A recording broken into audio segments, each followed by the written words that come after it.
Friends अस्सलाम वालेकुम। Recipe curries kitchen में खुशामदीद। एक मज़ेदार सी रेसिपी जिसे आप झटपट से बना सकते हैं, उसके लिए ज़्यादा इंग्रेडिएंट्स की ज़रूरत भी नहीं पड़ेगी। तो अगर रेसिपी अच्छी लगे तो लाइक शेयर और चैनल को सब्सक्राइब ज़रूर कर लीजिएगा। इस अरबी पुलाव के लिए सबसे पहले तो आपने 2 टेबलस्पून खाने के तेल डालना है एक पैन के अंदर। फिर आपने इसके अंदर एक दरमियानी साइज़ का प्याज काट के इसके अंदर शामिल कर देना है।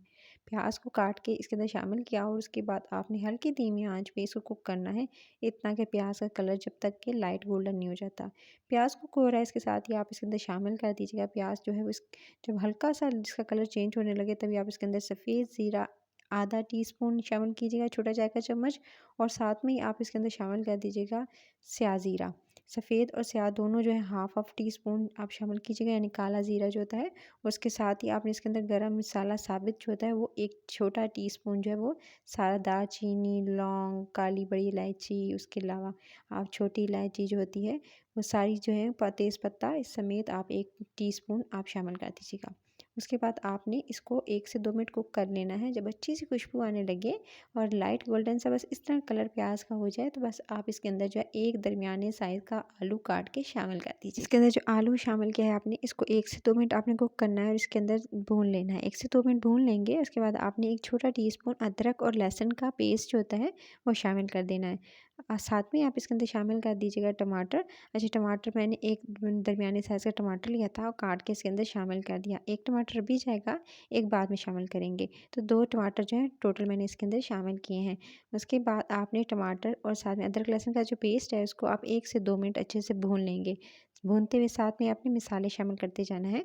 आपने कुटी हुई लाल मिर्च का इस्तेमाल करना है, तकरीबन 1 छोटा चाय का चम्मच, 1 टीस्पून आप इसके अंदर कुटी हुई लाल मिर्च का इस्तेमाल करेंगे। फिर आप इसके अंदर शामिल कीजिएगा गरम मसाला पिसा हुआ, तकरीबन 1 छोटा चाय का चम्मच आप इसके अंदर इस्तेमाल कीजिएगा। नमक साथ में इसके अंदर जाएगा हस्बे ज़ायक़ा, क्योंकि चावल है इसमें नमक थोड़ा ज़्यादा जाएगा तो 1 से डेढ़ टीस्पून जो है मैं इसके अंदर नमक शामिल कर दूँगी। अगर आपको कम लगे तो फिर आप बाद में चख के शामिल कर सकते हैं। कम ज़्यादा ज़्यादा नहीं होना चाहिए, लेकिन जो है कम ही रखिएगा पहले। उसके बाद आपने जो है इसको अच्छे से भून लेना है। तमाम चीज़ों को, उस मसाले को अच्छे से भून लेंगे। टमाटर के साथ अच्छे से भून लेने के बाद फिर इसके अंदर बाकी की चीज़ें ऐड करेंगे।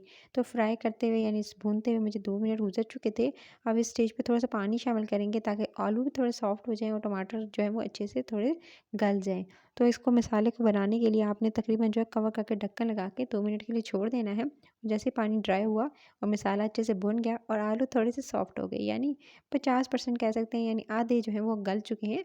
तो इसी स्टेज पर जो है आप इसको मज़ीद भूनेंगे 1 से 2 मिनट और दे सकते हैं साइडों पर आपको ऑयल नज़र आए। और जब अच्छे से मसाला भुना जाए तो पानी शामिल कर दीजिएगा।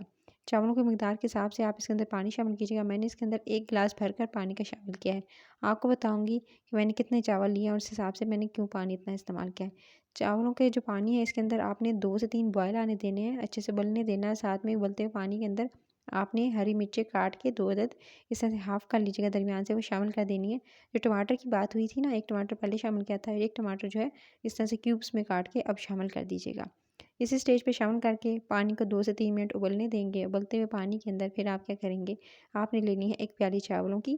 चावलों को ले लेंगे आप। इस रेसिपी को 1 गिलास 2 गिलास से बना सकते हैं। उसके बाद आपने इसको भिगोकर चावलों को अच्छे से पहले धोइएगा, धोकर फिर भिगोकर आपने तकरीबन जो है वो आपने 30 मिनट के लिए रख देना है, ताकि जो है वो अच्छे से सॉफ्ट हो जाए और खिले-खिले चावल एक-एक दाना अलग-अलग नज़र आए आपको।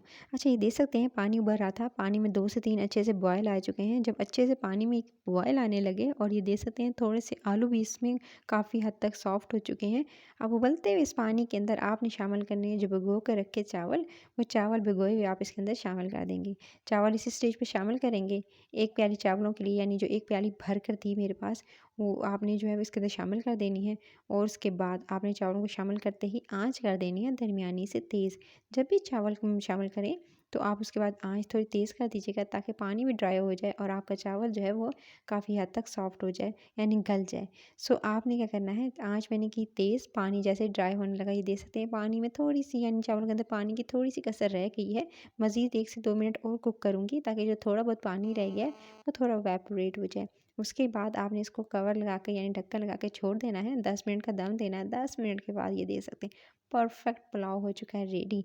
बहुत ही यम्मी, बहुत ही डिलीशियस, मसाले भर-भर के डालने की ज़रूरत नहीं, इसका ज़ायका भी बहुत लाजवाब था। तो इस आसान सी रेसिपी को, आपने मज़ेदार सी रेसिपी को वीकेंड पे ट्राई कर सकते हैं। इवन कि आप इसको जो है वो डिनर के लिए भी प्रिपेयर कर सकते हैं, लंच के लिए भी बहुत बेस्ट है। तो आपने इसको बस डिश आउट करना है। इसे आप मनपसंद चटनी के साथ एंजॉय कर सकते हैं, चाहे वो कुकम्बर की हो या आप टमाटर की चटनी के साथ। वैसे तो इसको जो है वो आप ज़्यादातर जो है इसको हरी चटनी के साथ या जो टमाटर की चटनी होती है उसके साथ बहुत ही मज़ा देते हैं ये पुलाव की रेसिपी। सो आपने इसको ज़रूर ट्राई करना है और गरम-गरम सर्व करना है। क्या है, खुशबू आ रही थी। तो इस रेसिपी को ट्राई करते हुए अगर रेसिपी अच्छी लगे तो बस आपने एक ही काम करना है, लाल बटन दबा के सब्सक्राइब ज़रूर कर लीजिएगा, लाइक और शेयर ज़रूर कीजिएगा। मज़े-मज़े की रेसिपीज़ अपलोड हो चुकी हैं, जाके ज़रूर देखिएगा। टिल द नेक्स्ट वीडियो फिर मिलती हूँ। Take care.